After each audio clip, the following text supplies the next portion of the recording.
Praise the Lord. Call my Savior Jesus. Amen. Tawagin niyo po ang aking tagapagligtas na si Jesus. Amen. Sino po ang tagapagligtas niyo? His name is? Jesus. Praise the Lord. Happy Resurrection Day po sa atin. No? Technically, talaga pong Resurrection Day po ngayon. I'll explain it to you. Na-explain ko po ng konti noong Wednesday to. Hindi po talaga Biyernes Santo na ipako sa krus ang Panginoon, kundi po Miyerkules. Because the Bible tells us that 3 days and 3 nights dapat po nasa libingan ang Panginoon. Kung paano 3 days and 3 nights si Noah sa tiyan ng malaking isda. Now, 1 day, kailangan po yan is 24 hours. Baloy ta. So, kung 3 araw po yan, 72 hours na kailangan po natin. So, ipinako sa krus po, sa krus ang Panginoon, Wednesday. And then, Passover, annual Passover. Dalawa po ang Passover. Tuwing, yung pong Passover po nila, annually ang ginagawa po nila. Dalawa po ang Passover, tinatawag po itong high ups po ata. No, high day. Yun, high day po. And then, ang Passover po magsisimula po ng Miyerkules ng ang annual Passover, Miyerkules ng afternoon. So, kailangan po nilang ilibing kagad ng Panginoon at kailangan po, wala na pong time at si Joseph of Arimathea, dahil malapit po yung kanyang bagong libingan dun sa pinagpakuan, dun na lang po pinako kasi po, kailangan hindi po siya umabot ng Passover. Ng Sabat pala, nung Sabat hindi siya umabot po ng Sabat. So dalawa po pala ang Sabat tuwing annual Passover po nila na piyesta ng Passover o piyesta po ng tawag dito, unleavened bread. So, ipinako po siya sa krus, libing po ng 6 o'clock ng Wednesday, tapos para 1 day po at 1 night po yon, Thursday ng 6 o'clock. Remember, sa Hudyo po, yung 6 o'clock po, ito pong ngayon, considered Sunday na po ito. Sa atin po, 12 o'clock. Amen. Nakukuha ba natin to? And then, from Thursday, 6 p.m. hanggang Friday, 6 p.m., ilan na po yan? 48 hours. So, Friday hanggang Saturday night, 72 hours. So yung pong sa atin po Sabado ng gabi, pero kanila po Linggo na po ng gabi po yon, bumangon na po ang Panginoon. Kaya nga madaling araw pa lang, nandun na sina Maria, sina Mary Magdalene, wala ng bangkay po. Hindi po siya nag-resurrect hinintay po niya yung araw. Nag-resurrect po siya between po 6 p.m. po na sa atin Saturday, no, hanggang dun sa midnight na po yon. Kaya nung madaling araw na napakadilim pa, sabi po ng Book of John, wala na pong Kaya nga po ngayon, sakto ho tayo, we're celebrating the Resurrection Day of the Lord. Amen. Buhay ang ating Panginoon. Amen. Sabihan mo kay siping mo, malungkot ba, mabiyeng Gino. O magmanok-manukan ka, mabiyeng Gino. Now, paano din ho, no? Kahit alam ko konti lang ang oras ko po na mag-preach. Yung po, hindi po tama ang Easter na magbatian po kayo ng Happy Easter. Wala pong kinalaman yung si Bugs Bunny tsaka po yung mga itlog sa pagkabuhay muli ng Panginoon. That is pagan practice. It's demonic. I tell you, marami pang mga churches na nagbabati, nagse-celebrate pa ng mga ganyan. It's demonic. Ang Easter po wala sa Bible. Lumitaw lang po ang Easter na yan sa King James, yung Old King James. Sinadya po nilang linagay ito, yung kung sino po sa I think sa book of Acts chapter 12 verse 4. No, yun po. Pwede bang natin tingnan kung tama po yung verse na kung natatandaan ko pa siya. King James, please, no. Binanggit po diyan yung Easter.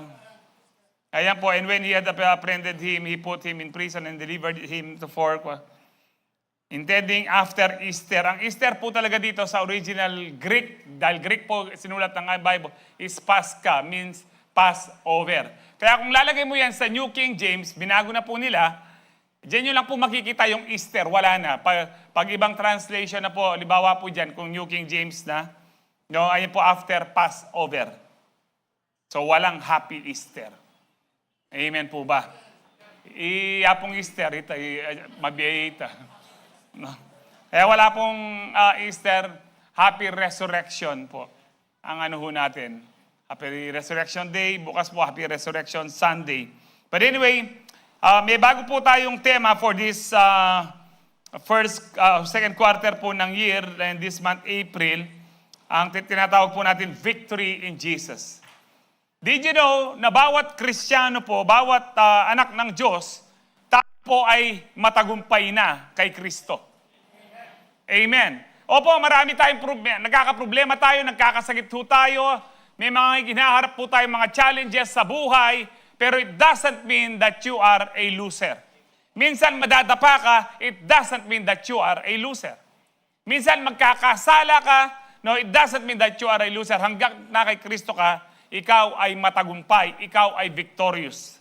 Now, gawin po natin ang lahat, tandaan niyo po ito, gawin na po natin ang lahat upang hindi manakaw ng dyablo yung ating victory na tinatayuan.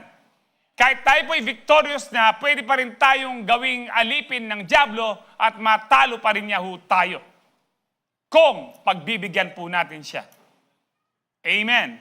Hindi natin siya pinagbibigyan kahit po ano ang kalagayan natin, kahit ano po ang problema natin, kahit anong nararamdaman po natin, hindi po natin siya pinagbibigyan. Manatili po tayo, sabi nga po madalas natin dito, we are not fighting for victory. Because ang victory galing po kay Jesus. We are fighting from victory, we are defending the victory na binigay na po sa atin ng Lord.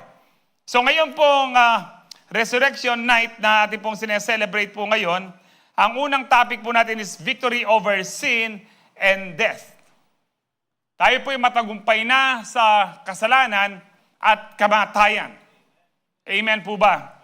Ang sabi po sa 1 Corinthians 15:57, but thank God, He gives us victory over sin and death through our Lord Jesus Christ. Heavenly Father, we thank you for this wonderful day. And Lord, salamat po Panginoon. Namin pong inaalala, sineselebrate ang pagkabuhay mo mag-uli na napaka-imposible, pero dahil sa iyo, Lord, walang imposible. Because sinabi mo, Lord, ikaw ang buhay at ang buhay na walang hanggan. At ikaw rin ang buhay na na resurrection, Lord, the resurrection life. And Lord, dalangin po namin na ipaunawa niyo po sa amin, Holy Spirit, ang iyong mensahe ngayon. Lord, kung gaano kaimportante, Panginoon, una, Panginoon, upang alalahanin namin ang iyong pagkabuhay mag-uli. At gaano kaimportante na kami manatiling matagumpay sa kasalanan at kamatayan. Pagpalain nyo nga po ang bawat isa, ang mga naka-online, lalo na mga first-timers po namin. Lord, let them know that you love them and you have a wonderful plans for their lives, so God.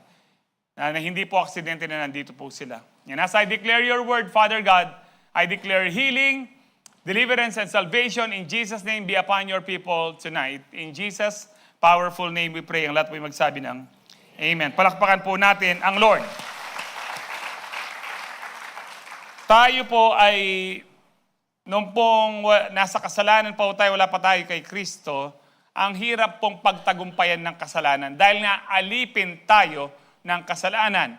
Patay pa ho yung spirito natin, hindi pa tayo born again. At nung wala pa tayo kay Kristo, at tayo po ay alipin din ng kamatayan. Marami sa atin ang takot sa kamatayan. Dalawang kamatayan po ito, yung kamatayan sa flesh, maraming natatakot, at yung hindi nila alam, yung iba na hindi naniniwala na mayroong pangalawang kamatayan na tinatawag pong Gehenna or Lake of Fire o kinikilala po nating Hell or Impyerno. No, yan po ay tinawag po sa Bible, especially sa Book of Revelation, na ang dagat-dagatang apoy ay tinawag pong pangalawang kamatayan. Ang ibig sabihin po niyan, hindi po totoo yung pag namatay ka, wala na lang. Hindi ka na mag-e-exist. Di gawin na lang natin yung gawin. Gusto natin yung total, pag wala na, hindi po. Ang spirit po natin, tinatawag po yung life, pneuma sa Greek po. Ang ibig sabihin po ng life, wind, breath, yan po ay, salamat po sa verse, Ayan po yung, the lake of fire is the second death. Ito yung pangalawang kamatayan. I hope natututo tayo. Alam po na, yung impyerno po ngayon, temporary impyerno po yan. Sa Greek, ang tawag po dyan ay Hades at Sheol ang tawag dito, sa Hebrew. So, ang Sheol, yung Hades, ay itatapon sa lake of fire sa Gehenna. Kaya lang pagkakatranslate po natin sa English at saka po sa Tagalog, iisa lang yung Hades, yung puro impyerno ang tawag po natin. Pero meron pong mas malaking impyerno na dagat-dagatang apoy po siya. Dito sa unang impyerno ngayon na nandyan ng mga tao po na hindi pa yun ang todong init po. Nakakapaghari pa ang mga demonyo dyan, nakakababa po sila upang i-torment ang mga tao. Anyway, so much for that. Hindi ko na po kailangan i-explain po yun. No, para sa Hebrews 2:14-15, pwede natin pakita muna po ito. So Hebrews 2:14-15, kahit NIV lang. Sabi niya, since the children have flesh and blood, tayo po, He too, si Jesus, shared in their humanity so that by His death, He might break the power of Him who holds the power of death. No, siya po ay nagkatawang tao at sa kanyang kamatayan, ginawa po ni Kristo ito na mamatay siya sa krus. Para sabi po dyan, no, na i-break po yung power of Him who holds the power of death.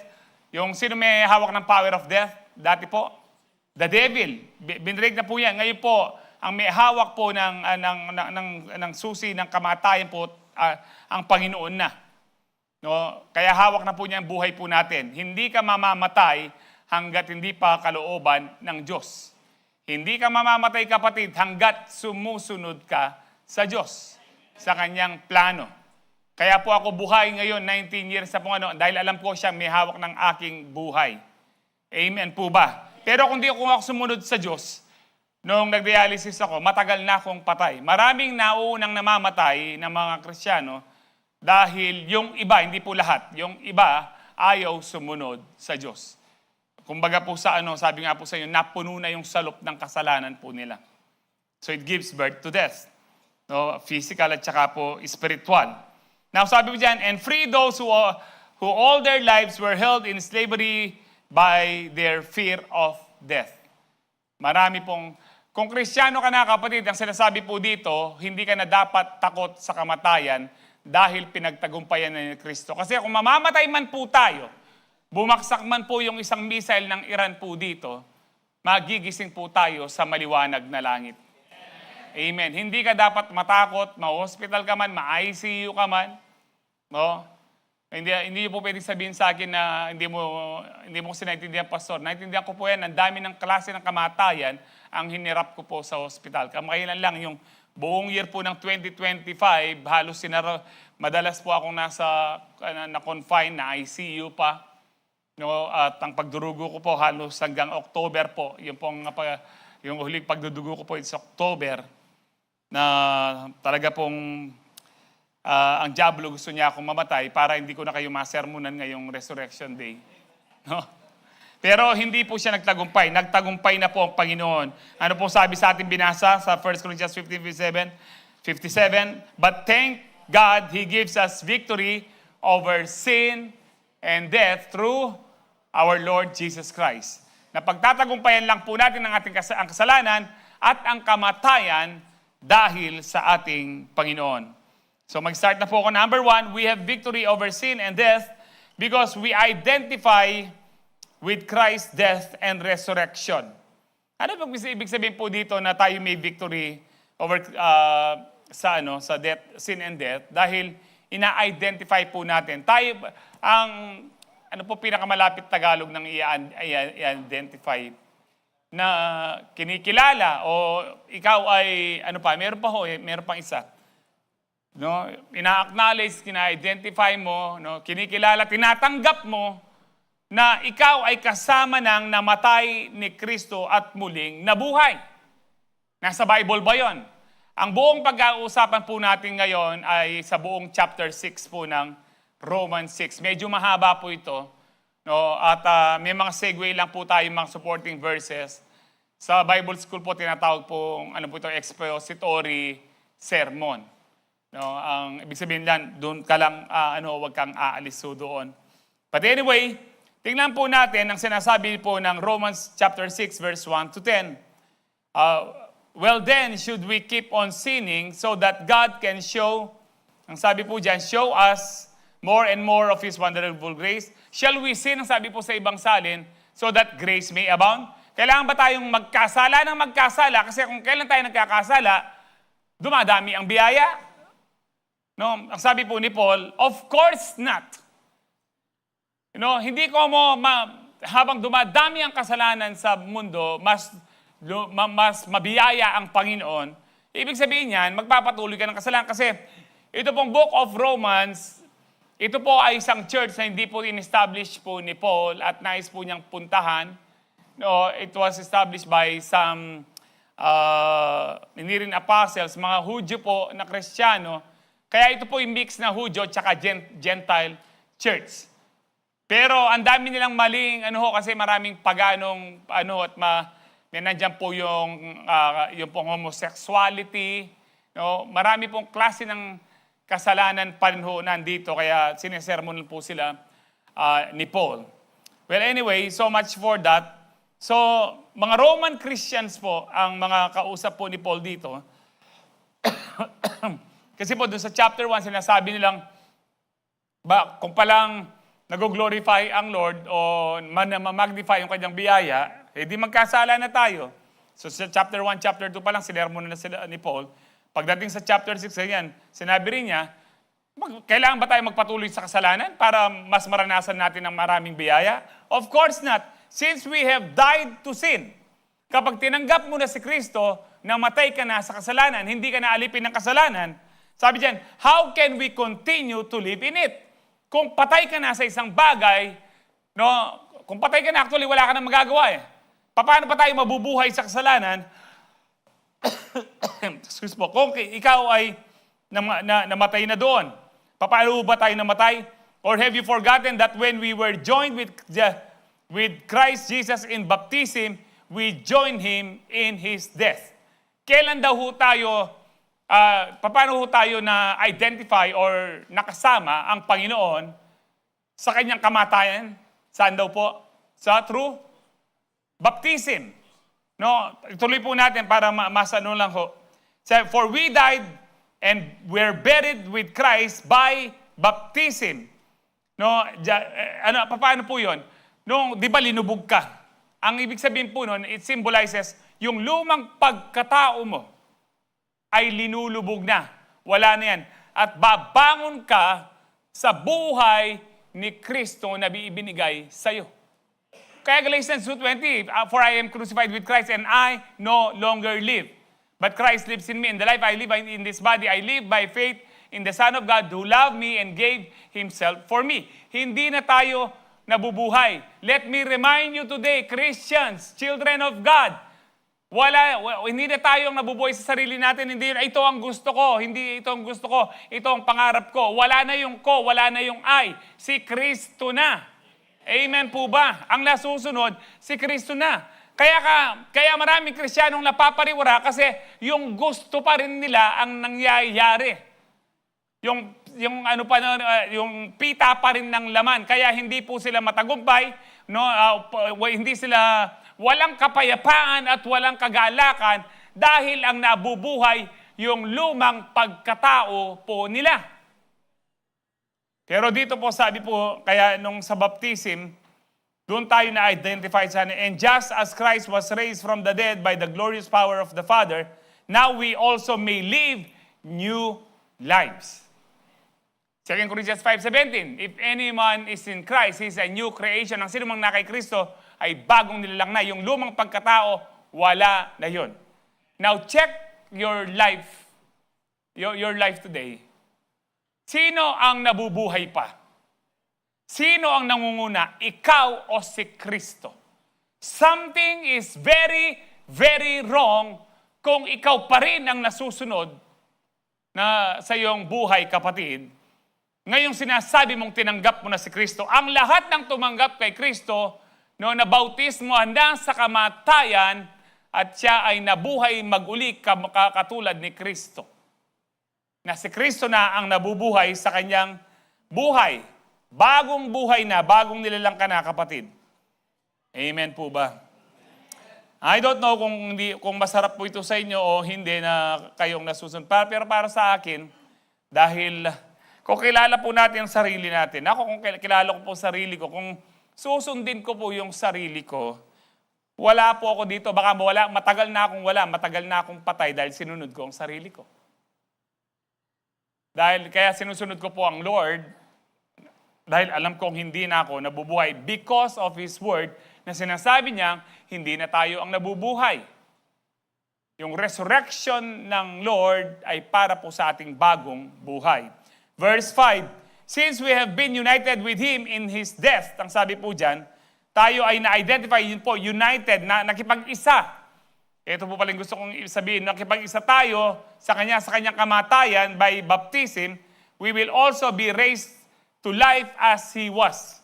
Itong new life naman pong ito, hindi lang po itong life ngayon na inaano natin, new life na meron tayong glorified body. Na kung ikaw ay mamatay man, kapatid, amen po ba? Okay lang sabihin ko yung ikaw, o ako na lang. No. O sila na lang. Kahit sino po sa atin ang mamatay, mabubuhay, mag-uli. Merong pagkabuhay, mag-uli. Merong resurrection day na lahat tayo bibigyan ng glorified body. Ang mga namatay na tao po ngayon na nasa temporary hell o Sheol or Hades ay mga spirito at kaluluwa po yan, pati po yung nasa langit. Pagdating po sa rapture, ito po yung resurrection. Kung ikaw ay patay na, yung nicho mo kung saan man yan, Lapieta o kung nasa ano po yan, no? Nasa garapon, no? Pambalat ng palaka. No, nasa garapon po yan, bubuhayin po ng Panginoon yan. Spirit, soul, and body ka muli. Kung paano pong original creation, ang original creation, mabating ka Ken. Ang original creation po sa atin is not spirit and soul, but spirit, soul, and body. You are a spirit with a soul living in a body. When your body dies, your spirit or soul will go to the Father. Pero yung wala kay Kristo, pupunta po ng impyerno o ng Hades po. Maliwanag ho ba yun? Amen.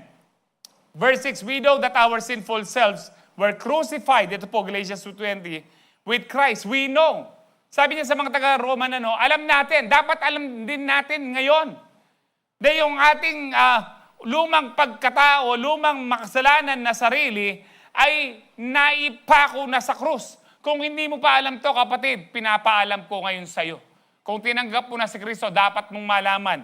Bakit pinapaalam ni Paul ito sa mga Roman Christian? Kasi hindi nila alam, nabubuhay pa rin sila sa laman. So pinapaalam niya, mali ang pamumuhay nyo. Hindi totoo yung once save, always save, na mabuhay ka pa rin sa sarili mo. Kahit anong gawin mo, ligtas ka. No. Sinasabi ni Paul dito, yung lumang pagkatao nyo, kayong taga-Roma, kayong taga-Calvary, ito sinasabi ko sa inyo, na naipako na kayong kasama ni Cruz so that sin might lose its power in our lives. Upang yung kasalanan, mawala yung kapangyarihan, hindi na tayo maging alipin ng kasalanan. Kung nagkakasala ka ngayon, hindi dahil sa kasalanan, dahil pinagbibigyan mo ang laman. Pero meron kang self-control. Galing sa Holy Spirit po yan.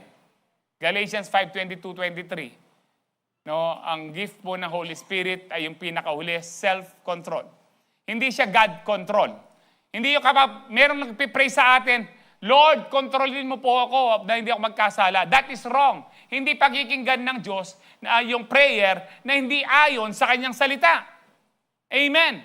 Bagos ang prayer natin, Lord, empower me, Holy Spirit, para yung self-control ko ay ang aking ma-exercise sa aking buhay. Na hindi ako mag-give up, hindi ako mag-give in sa kasalanan. Amen po ba? Sabi po dyan, we are no longer slaves to sin. Hindi na tayo alipin ng kasalanan, for when we died with Christ, we were set free from the power of sin. And since we died with Christ, inuulit-ulit po ni Paul, we died with Christ, wala nang power ng ng kasalanan. No, inuulit po niya, parang kulit po niya kasi because it is very, very, very, very important for us to know kapag tinanggap mo na si Kristo, hindi na ikaw nabubuhay, patay ka na sa kasalanan, hindi ka na dapat nag-enjoy sa kasalanan. Amen. I hope naiintindihan po natin itong resurrection na ginawa po ng Panginoon. This is one of the big reasons bakit po nag-resurrect muli ang ating Panginoon. And since, dito na nga ba ako? Pero ulitin ko po sa verse 8, and since we died with Christ, we know we will also live with Him. We need to know. Now that you know, mabubuhay tayo muli kahit mamatay tayo. We are sure of this because Christ was raised from the dead. Sigurado kami dito, sabi, kasi po, witness nga po sila no, sa resurrection. Si Paul, witness po siya na buhay si Kristo nung sa road of Damascus, kung naalala nyo. Nakakabayo po siya, pupunta siya ng Damascus para po i-persecute ang mga Kristiyano, ipakulong po ang mga Kristiyano, pero nagpakita ang Panginoon. Saulo, Saul pa ang ginagamit po ni Paul noon. Hindi po siya nagbago ng pangalan. Ang Saul po is Hebrew name po siya. Ang Paul po is Gentile name. Kasi po si Paul is apostle to the Gentiles para mas madali nilang tanggapin. Pero kapag ginamit niya kasi ang Saul, maraming galit sa mga, katulad ngayon, marami pa galit sa mga Israelita, baka hindi siya tanggapin. So hindi po totoo yung iba nagtuturo na nagpalit ng pangalan si Paul nung siya ay na-born again. Pareho lang po yun, Saul or Paul. Amen. So we are sure of this dahil daw na alam nilang nabuhay si Kristo from the dead and He will never die again. Remember this, He will never die again. He will never die again. May mga kanta po kasi na, alam ko Lord, pwede ka, mamamatay ka muli sa akin kung ako. Wala akong ganon. Ang Bible sabi niya, hindi na pwedeng mamatay pa muli si Kristo. Death no longer has any power over Him. When He died once to break the power of sin. Namatay siya minsan lang. At hindi na kailangan pa mamatay muli para i-break ng power of sin. Excuse po. But now that He lives for the glory of God. Now, pansinin niyo po ito. Ngayon po yung resurrection. Marami pong nagsasabi na hindi tama o hindi totoo yung pagkabuhay baguli ng ating Panginoon. Sabi po nila, ninakaw daw ang That is impossible. Una, merong nagbabantay na soldier. Pangalawa po, nakasealed po yung tomb. Ang pagkakasealed po nun, bakal. Nakabaon po sa bato. Kahit hindi po nakasealed yun, hindi po pwedeng itulak lang ng ilang tao yung napakalaking bato. Hindi po pwedeng at tapos si Kristo babangon. Kayo kaya yung pako sa krus, yung hindi naniniwalang pako ka sa krus, tapos marami kang sugat sa likod hanggang at may butas ka pa sa tagiliran. Kaya mong bumangon after 3 days? No, ang ibig sabihin lang po nito, talagang bumangon si Kristo sa mga patay. Amen po ba? Kung nandito po kayo noong Wednesday, sino po nandito Wednesday night? Amen, no? Yung meron po akong kinukwento na isang bata, kwento ko po muli. Okay lang mga bata, children. Napanood ko lang po ito I think sa YouTube no, na sabi po ng isang preacher. Pero siya kinukwento po, merong isang bata, he was on a journey to discover who is the powerful one. Sino ang pinakamakapangyarihan? Nakita niya po yung bakal, dahil napakatibay niya, sabi niya sa bakal, sa steel, I think you are the powerful one. Sabi niya, no, kaya niya. Ilagay mo ako sa apoy, ako ay malulusaw, ako'y matutunaw. Pinuntay niya ang apoy, ikaw pala ang pinaka-powerful one. No, hindi. Buhusan mo lang ako ng tubig, wala na ako, kanya. Pinuntay niya ang tubig, ikaw pala ang pinaka-powerful one. No, hindi kanya. Mabilad lang ako sa araw, matutuyo na ako, kanya. So sinabi niya sa araw, araw, ikaw pala ang pinaka-powerful. Sabi niya, hindi, matakpan lang ako ng ulap, wala na akong magagawa, kanya. Kinausap niya yung ulap, ulap, ikaw pala ang powerful one. Hindi totoo yan, kanya, hipan lang ako ng hangin, no, sumusunod na ako. Sabi niya pong ganyan. So, kinausap yung hangin, ikaw pala ang pinaka-powerful one. Sabi niya, hindi kanya. Lahat nga, halos matumba ko, no? Kahit po mga puno kanya, sabi niya. Pero, ang mga bundok, hindi ko sila matumba. Pinuntahan po niya ang napakalaking bundok. Sabi niya, "O mountain, you are the powerful one." No, ang sabi niya. Kapag kayong mga tao, pinuntahan niyo ako dito, miniminan niyo ako, hinuhukay, kinukuha ang mga puno, wala akong magagawa. So finally, pinuntahan niya yung tao. Sabi niya, "O tao, ikaw pala ang pinaka-powerful one." Alam mo, bata ka niya. Matanda na ako, marami na akong nakitang taong kinuha ni kamatayan. Wala tayong magagawa kapag tayo'y kinuha ni kamatayan. So pinuntahan, nandiyan pa ho ba kayo? Mainip na kayo. Haring alwa. Pinuntahan ng bata si kamatayan. Sabi niya, "Kamatayan, kayo po pala yung pinaka-powerful one." Sabi niya, "Alam mo, iho, marami na akong napatay, marami na akong pinatay. Bata, matanda, mayaman, mahirap. Kahit na yung mga hari, prinsesa, prinsipe at reyna, kanya. Pero 2,000 nakakaraan, kanya, merong namatay sa krus. Inilibing siya. So nagbibibang maraming demonyo kasama ako kanya. Pero noong 3 araw, nabuhay siya mag-uli." Sino ngayon ang pinaka-powerful one? Si Jesus. Kung pupuntan po ng bata si Jesus ngayon, kayo po pala ang powerful one. Anong sasabihin ni Jesus? Hindi. "Yes, I am the powerful one." Kung na kay Jesus ka, nasa iyo ang pinaka-makapangyarihan sa lahat. Greater is He that is in you than he that is in the world. Now, ang sabi po, dito labas muna po tayo ng Romans, punta po tayo sa 1 Corinthians, na kung saan in-explain po ni Paul, 7:23 na. Ini-explain po ni Paul na merong resurrection of the dead at talagang nabuhay maguli si Kristo. Sabi niyan, if there is no resurrection of the dead, kasi itong katuruan na lumalaganap sa Korinto, no, sa unang sulat po niya, sabi niya, kung walang resurrection of the dead, then Christ has not been raised either. Kung walang pagkabuhay maguli, hindi rin dapat nabuhay si Kristo. Sabi po niya, and if Christ has not been raised, then all our preaching is useless and your faith is useless. Kung hindi nabuhay maguli si Kristo, walang kwenta ang pagpipreach po namin, walang kwenta ang mga pananampalataya natin. Amen. And then, and we apostles would all be lying about God. Na kami mga apostol, mga sinungaling kami, for we have said that God raised Him from the grave, but that can't be true if there is no resurrection of the dead. And if there is no resurrection of the dead, then Christ has not been raised. So, sinasabi po ni Paul, kami mga apostol, mga sinungaling din kami. Then sabi sa verse 17, and if Christ has not been raised, your faith is useless. Ang pananampalataya natin useless. Kung di buhay si Kristo, walang kwenta ang pag-upo mo ngayon dito, kapatid. Sabi po dyan, and you are still guilty of your sins. Impyerno ka pa rin. In that case, all who have died believing in Christ are lost. Yung mga namatay, na nananampalataya kay Kristo, wala sila, impyerno pa rin sila. And if our hope in Christ is only for this life, yung pag-asa natin dito lang sa buhay nito, we are more to be pitied than anyone in the world. Tayo po ang pinakakawawa. Kung hindi buhay ang ating Panginoon, tayo na daw ang pinakakawawa. Pero hindi. Alam natin, buhay ang Panginoon. Buhay si Kristo.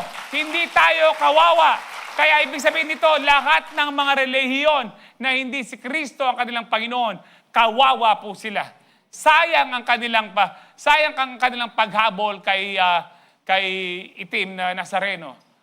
Kala ko July 9 na pati pala sa Biyernes Santo, Huwebes Santo, no? From Huwebes Santo to ang haba po ng oras na ang dami pong nagiging deboto sa anong classic ang mga kahapon din, nanonood akong balita, nasunog yung bahay dahil po linigtas niya ang kanyang mga santo. Kailangan daw niyang iligtas ang kanyang mga santo. Dahil daw itong mga santo, sila daw ang nag-iingat sa kanya. Kaya pala sila nasunog.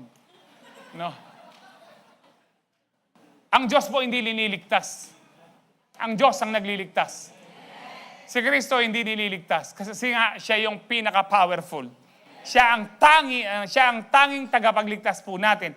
Kaya ikaw at ako, kapatid, kung talagang patay ka na sa kasalanan, siguradong sa langit ang punta po natin. Amen po ba? Number 2, we have victory over sin and death because we consider ourselves dead to sin. Kanina po kailangan i-identify natin, kilalanin po natin na tayo'y kasamang napako at bumangon muli ni Kristo. Ngayon po, kailangan po nating ituring daw na ang ating sarili po ay patay na sa kasalanan. Which kanina pa, sa mga unang verses ng 6 ay sinasabi na po ni Paul ito. Ituloy po natin ang Romans, no? From verse 11 to 13, ang sabi dito, so you also should consider yourselves to be dead to the power of sin. Kayo rin, kailangan ituring nyo, sabi sa mga Roma, tayo rin, mga taga-Calvary Temple, no, ituring natin na tayo patay na sa kapangyarihan ng kasalanan. Ibig sabihin po dito na patay na, wala nang magagawa ang kasalanan sa iyo para ikaw ay mamuhay pa sa kasalanan, para ikaw ay pumatol pa sa kasalanan. Wala nang magagawa ang kasalanan, ikaw na lang. Kapag pinatulan mo kasalanan, gusto mo yon. Last Wednesday po, 7, po natin, yung 7 palabras po natin. Nasabi ko po, actually, revelation lang po ng Lord yun, habang nakikinig po ako sa mga pastors po natin. No, yung first word, Father, forgive them, for they do not know what they are doing. What about if you know what you are doing and you are sinning? Hindi po sinabi ni Lord doon, Father, forgive them, even they do know what they're doing. No. Ama, patawarin mo sila dahil hindi nila nalalaman ang kanilang ginagawa. Eh kung nalalaman mo yung ginagawa. No? Ito naman, hindi po sinabi ni Kristo, Ama, patawarin mo sila kahit alam nila ang kanilang ginagawa. Hindi po. Alam niyo po kapag alam mo ang ginagawa mo, it leads to death. Ang sabi po ng James 1:14-15. Pero siguro, dagdag ko po ito sa Hebrews, chapter 10, verse 26. I think verse 26. Hebrews 10:26. Ayan po. Sabi po dyan, if we deliberately keep on sinning after we have received the knowledge of the truth, no sacrifice for sins is death. Kung alam mo, no, Father, forgive them for they do not know what they're doing. Hindi kasama yung alam niya na nagkakasala siya. Amen po ba? Ang pinatawad po ni Kristo doon, hindi nila alam ang kanilang ginagawa. Pero kung alam mo na ang ginagawa mo, nagkakasala ka, after receiving the truth, no sacrifice for sins is left. Why? Hindi na pwedeng ipako pa muli sa krus si Kristo. Tuloy po natin, maganda po kasi ito. No, verse 27, but only a fearful expectation of judgment and of raging fire that will consume the enemies of God. Ano daw po? Nakakatakot na paghatol sa atin ng Panginoon ng raging fire ng impyerno at ikaw ay tinuturing muli na kaaway ng Diyos. Tuloy po natin, verse 28. Anyone who rejected the law of Moses died without mercy on the testimony of 2 or 3 witnesses. Nung sa Old Testament, akala po nila mas matindi. Hindi po mas matindi ngayon. Sa Old Testament, sabi po, namamatay yung isang makasalanan with the 2 or 3 witnesses. Pero sa verse 29, sabi niya, how much more severely? Mas severe daw po yung nasa grace ka na.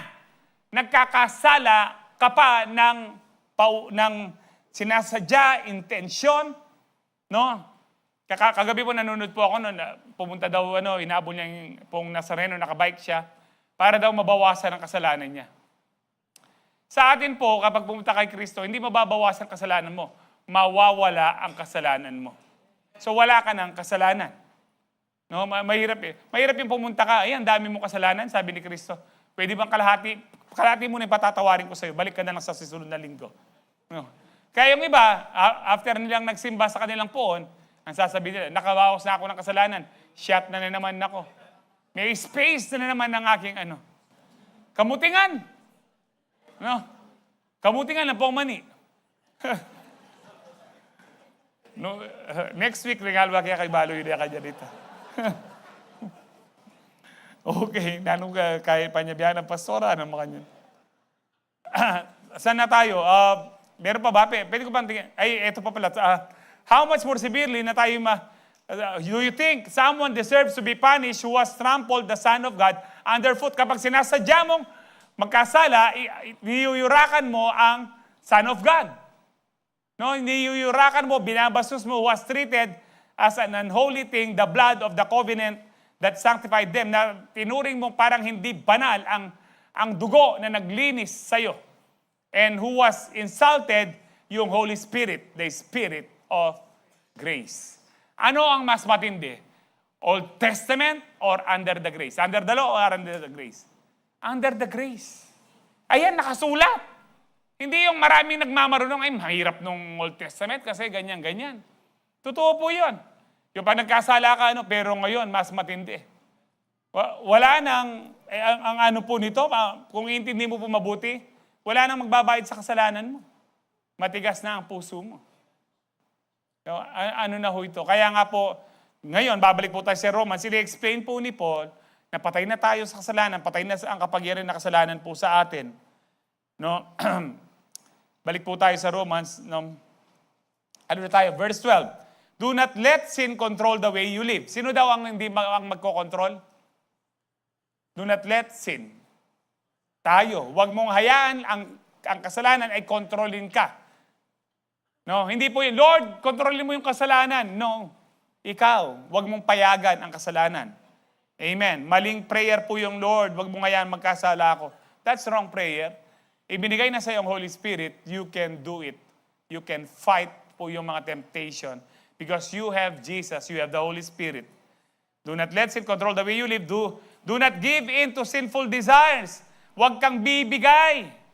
Amen po ba sa mga sinful desires? Ay, total Biyernes Santo naman. Nino kaya rin minuman niyang Biyernes Santo? Napon niya.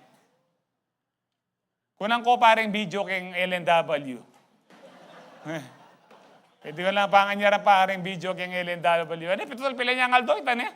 Para medyo papalipas oras, lawin-lawin ko parang itsura na rin taga-Calvary Temple ka rin. Palita pa yan, no? Yung LNW. Do not let any part of your body, anuman ang bahagi ng iyong katawan, become an instrument of evil to serve sin. Mapamata, mapabibig, mga chismosa, no? Mga marites, kamay, na kung anong ginagawa-gawa ng kamay na yan, yung paa kung saan nagpupunta. Sabi po dyan, huwag mong hayaan na anumang parte ng iyong katawan ay maging instrumento ng kasamaan para ipaglingkuran mo muli ang kasalanan. Instead, give yourselves completely to God. Hindi ba binigay na nila? Mali nga po pa mo, sabi ni Paul, kahit born again na kayo, isuko nyo ng buong buo ang iyong buhay, for you were dead, but now you have new life. No? So use your whole body as an instrument to do what is right for the glory of God. When you consider yourselves dead to sin, hindi ka nagagawa ng masama. Lagi kang gagawa, yung buong katawan mo ito, gagawa ka ng mabuti, gagawa ka ng tama for the glory of God. Amen. Lastly, 7:34. Yan yun na, atagal ke. We have victory over sin and death because, number 3 po, medyo complicated po ito. We rely on grace, not the law. I would like to explain po ito, no, na mabuti. Napakarami po ngayon, masyado po nilang binababa yung law. Yung pong binabastos ang law. Hindi na tayo dyan, wag ka na magana sa 10 Commandments, wag nang ano ho dyan. Ang issue po dun sa Galatians, na they will fall from grace, para daw, kasi ang mga taga-Galatia, dumating ang mga Judaizers, mga Israelita po ito, mga Hudyo, na naniniwala kay Kristo, pero naniniwala din sila para maligtas sila, hindi sapat si Kristo, kailangan nilang magpatuli. No, sa lalaki lang po ito. Wala namang magpatuling babae, di ba? Sa lalaki po ito. So noon po, ibig sabihin, lahat po ng tao, lahat ng lalaki, pwera Hudyo, supot. Pasalamat tayo na bubuhay tayo ngayon na tinutuli. Atin ba bang supot kaya? Biblical po ito. Basahin nyo man po yung ano. Kung magpapatuli kayo, sabi ni Paul, no, para maligtas, para nyo nang inaano na walang kwenta ang ginawa ni Kristo. Sabi po niya. Kaya ngayon po, minsan po, mandalang lang po, minsan lang po mag-comment sa Facebook, yung pong negative sa tithing. Nagsabi po ako, ang tithing, hindi ka gagawing alipin niyan, bagkos palalayain ka from the love of money. Inano ako, you are cursed when you are under the law because tithing is under the law, ganyan. And then, sabi, patuloy, sabi ng Lord, hindi, sumagot ka. Nung sumagot po ako, inano ko yung ano ni Paul na, to the Jews, nagiging Hudyo ako para maligtas sila sa Gentiles. So nagiging under the law po siya, pero hindi siya nagkakasala. Pansinin niyo po yun. To those who are under the law, sabi po ni Paul, I became under the law so that I may save some of them. Pero bakit, pero ngayon, hindi, under the law na yan. Ganyan. Alam niyo po, ano pa yung sinagot ko? Ayan po, salamat sa to the Jews, I became like a Jew to win the Jews. To those under the law, I became like, ibig sabihin po, sinusunod niya ang law. Para lang mawin, hindi para maligtas siya. I hope nagigets nyo na po ito kung saan ako papunta. No? And then, ang sabi ko, sa daming ko nang sinabi kong verse ganyan, sabi ko, kung 10% pa lang, ayaw nyo nang magbigay, pumunta kayo sa Acts chapter 2, na ibinigay nila ang lahat. Siguradong hindi kayo magbibigay dahil, sabi ko ganyan, paano ko ba pagkasabi? Basta't lang, kung baka kapangpangan, dahil lupa kayong pera, hindi na sila sumagot. Kung sasagot pa sila, ito po yung sasagot ko. Na, are we living under the law? Wala po sa law ang tithing. Lilagay na lang po sa law kasi si Abraham nag-tithe na. Hindi na daw nag-tithe si Jacob, Jacob and Isaac. Palagay nyo, bakit hindi nag-tithe si Jacob at Isaac? Kasi wala naman si Melchizedek. Minsan lang nag-tithe si Abraham kasi minsan lang niya nakita yung priest of God, no, without genealogy. Wala siyang pinagmulan. It was the typology of Jesus. No, kaya hindi na po matagpuan. Ngayon, ililagay po ng Panginoon para kay Moses po na isama po yung tithing. Now, sabihin na natin nasa law ang tithing. Una, Malakay 3:10, tithing po yun. Alam niyo na po yung Malakay 3:10. Kabisado yun, pag sinabing Malakay 3:10, ang pumapasok sa isip natin, si Pastor Ace. Ngayon, pumasok sa isip nyo naman, ito, Malakay 3:6. Ano pong sabi ng Malakay 3:6? I, the Lord, do not change. Patungkol saan ang sinasabi ng Panginoon dito mula chapter 1 hanggang chapter 5 about tithes and offering. Hindi ako nagbabago sa tithes, hindi ako nagbabago sa offering. Ito pa, ang pwede po natin paglaban. Iyan ko na ho sa inyo ito, no? Ipaglaban po dyan sa mga maling doktrinang yan, na kami daw, pastor, nagpapakayaman lang sa tithes. Eto pa. Yung ayaw pong mag-tithes kasi under the law daw po. Gusto ko silang tanungin kung tuli sila. Kasi under the law ang pagtutuli. Na kung sasabihin nila kasi natuli na ako, hindi pa ako born again. May mga anak silang lalaki. Kapag pinatuli nila, under the law sila. So, siguro naman, Mr. Halas, bukanita. So kung talagang ayaw nyong mag-under the law, huwag nyong ipatuli ang mga anak, mga apo nyong lalaki. Kasi ma-under the law kayo, you are under a curse. No! Did you know, ang sabi po ni Paul sa Romans 7:7, na hindi masama ang law. Amen. Hindi masama ang law. Sabi po niya dyan, what shall we say then? Is the law sinful? Certainly not. Sabi niya po niya ganyan, nevertheless, I would not have known the sin was had it not been for the law, for I would not have known what coveting really was if mga nagimbasa nini. For I would not have known what coveting really was if the law had not said, you shall not covet. Hindi ko malalaman, in other words, sabi ni Paul, hindi ko malalaman ang kasalanan kung hindi sa law. Lundag ka ng verse 12, please. Verse 12. Hindi tayo nag-meeting, ikaw yung pastor, kayo man susulat, bahala kayo. No? Verse 12. So then the law is what? Holy, and the commandment is holy, righteous, and good. Bakit sinasabi ng mga balawas-ubas sa pastor na yan, na hindi na dapat yung law yan nakakamatay? Nakakamatay po. Masama po ang pagsunod sa batas kung halimbawa, pinapatuli mo ang iyong anak para maligtas. Yun ang nangyari po sa Galatians. Pinapatuli nila ang bawat sarili po nila at mga anak nila na lalaki, no, para maligtas. Kapag sumusunod ka sa batas, Kung nagtatights ka para maligtas, kasalanan yon. Ngayon, nagtatights ka dahil mahal mo ang Diyos. Amen po ba? Bakit tayo nagpatuloy mga lalaki at pinapatuloy natin mga anak na lalaki? Bakit? Para ba maligtas? Hindi. Para lang malinis sila medically. Para malinis. Kung na-explain, puta na dapat miras. Kaya kasalanan ang pagsunod sa batas if you are obeying the commandments para ikaw ay maligtas. Dahil ligtas ka lang, kapatid, sa grace ng Lord. That's why sabi ko natin dito, we need to rely on grace, not the law. Obey the law because we love God. But acknowledge the grace of God. You were saved by grace alone, not by works, so that no one should boast. Amen po ba? So nagtatights tayo hindi because we are under the law. Nagtatights tayo dahil mahal natin ang Diyos.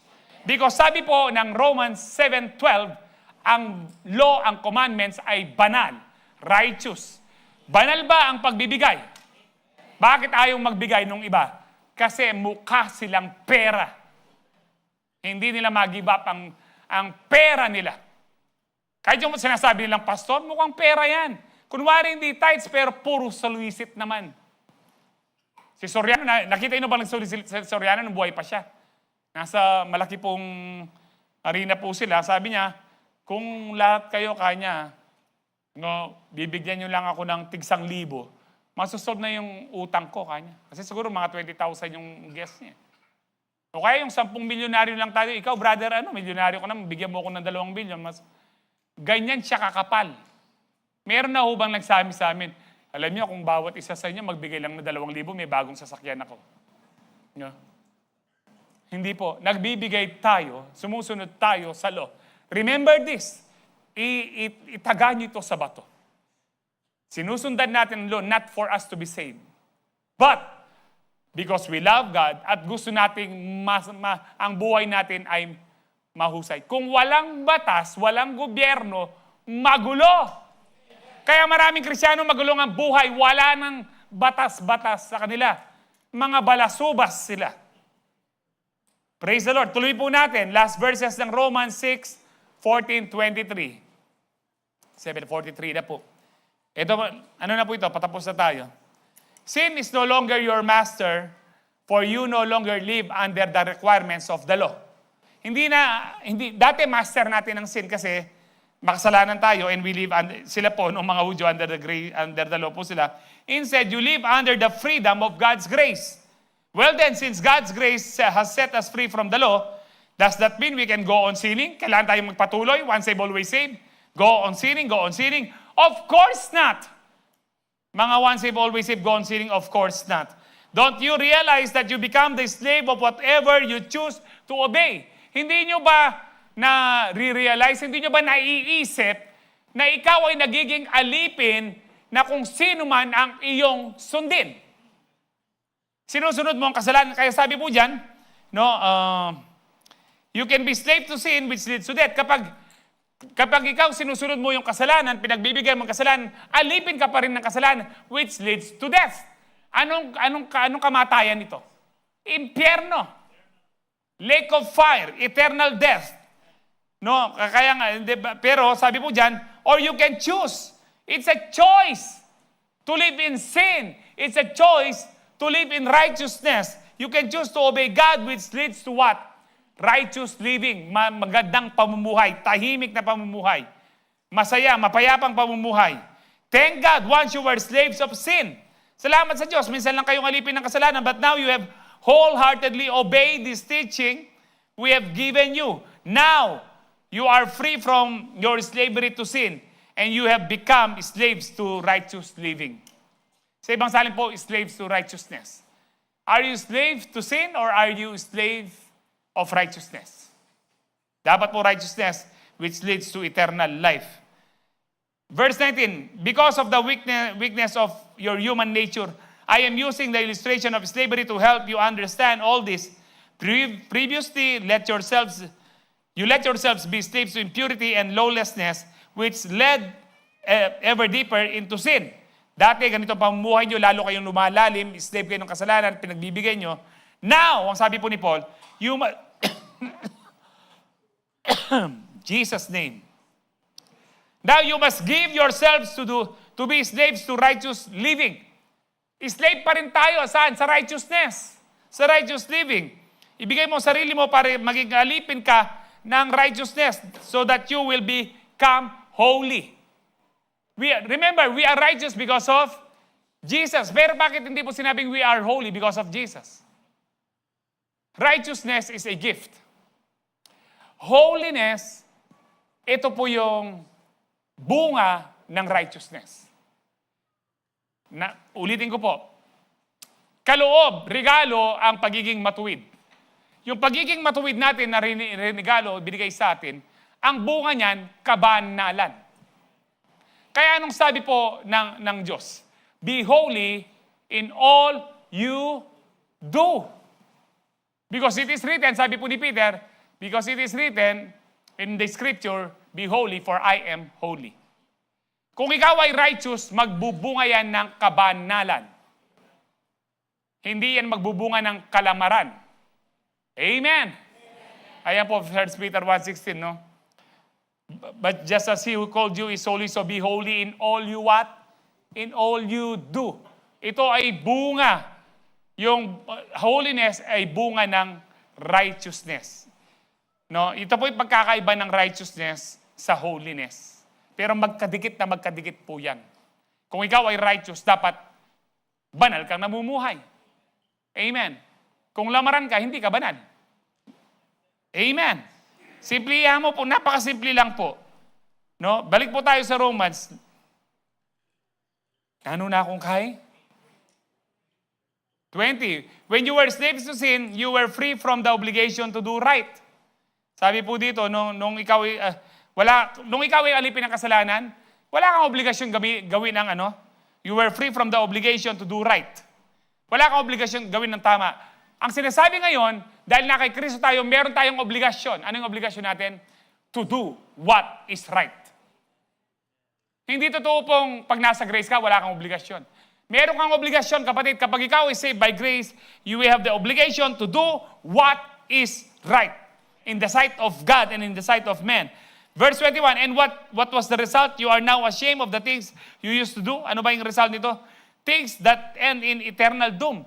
Nung pinagbibigyan mo ang kasalanan, ang resulta niyan, eternal doom, kamatayan, impyerno.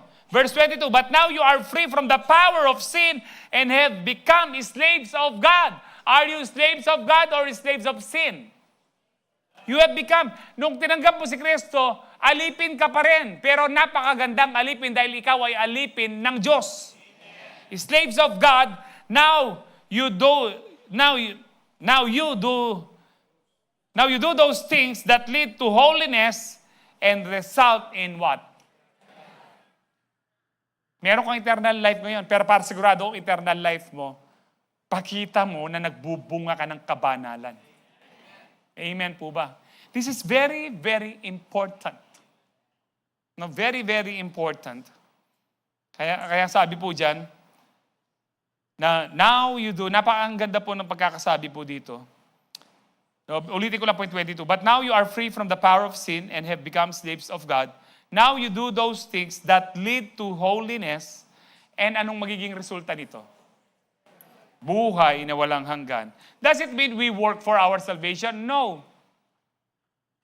We don't work for our salvation. Kaya tayo namumuhay sa kabanalan, ginagawa natin ang kabanalan, para mapatunayan mong ikaw ay ligtas. Kung hindi ka na mabubuhay sa kabanalan, huwag ka na magtanong kung ligtas ka o hindi. Alam mo na ang sagot, narito siya. Narito siya. So of course, gusto nating maligtas lahat. Sino po gusto niyo po dito na siguradong ligtas kayo? Lagi po nating bantayan ang puso, ang pamumuhay natin araw-araw. Am I living the right thing for God? Am I living according to God's ordinance, according to God's holiness? Last verse po, for the wages of sin is death. Bakit sinabi po dito na ang kabayaran ng kasalanan kamatayan? Sinasabi po niya, kung magpapatuloy kayo sa kasalanan, tandaan nyo, ang kabayaran ng kasalanan ay kamatayan, but the free gift of God is eternal life to Christ Jesus. Period? No, our Lord. Dapat, kung Lord siya, siya ang masusunod, hindi yung laman po natin. Amen po ba? Now, tapos na po ako sa 3 points. Let me ask you, naintindihan po natin ngayon yung victory over sin and death. Na kung magre-review po tayo, no, identify with Christ's death and resurrection. Na tayo po, kinikilala niyo ho ba na tayo po'y namatay kasama ni Kristo at nabuhay maguli nung tayo nabaptize. Kaya yung hindi pa ho nabaptize sa husay niyo yan, ito po yung importance na mabaptize. Amen. Consider ourselves dead to sin. Patay ka na sa kasalanan, bakit ka ba mabubuhay? Rely on grace, not the law. Obey the law for you, because you love God, and for you to be blessed. Meron ka mapayapang buhay. But always rely on the grace of God. You can only obey the law by the grace of God. Let me repeat that. You can only obey the law if you rely by the grace of God, on the grace of God. Last verse before we take the Holy Communion, Colossians 2:14-15. He canceled the record of the charges against us. Sabi po niya, yung record ng ating mga kasalanan, kinancel, binura, and took it away by nailing it on the cross. Lahat ng kasalanan po natin, lahat ng sumpa, lahat ng karamdaman, kahirapan po natin, ipinako yan lahat sa krus. In this way, sabi po dyan, sa pagkapako sa krus ni Kristo, He disarmed spiritual rulers and authorities. Sa pamamagitan niya ng pagkapako sa krus, tinanggalan niya ng kapangyarihan ng armas ang lahat ng mga demonyo. Lahat ng mga kanilang pinuno, magiging si Satanas. He shamed them publicly by His victory over them on the cross. Akala po nila 2,000 years ago, nung naipako sa krus si Kristo, nagtagumpay ang kadiliman. Hindi po nila alam lahat ng kasalanan ng mundo, sumpa, linagay dyan, pinawalan sala tayo, at sa pamamagitan ng pagkamatay sa krus ni Kristo, no, ang lahat ng mga demonyo, si Satanas, mga fallen angels, wala ng kapangyarihan sa atin. Huwag mo lang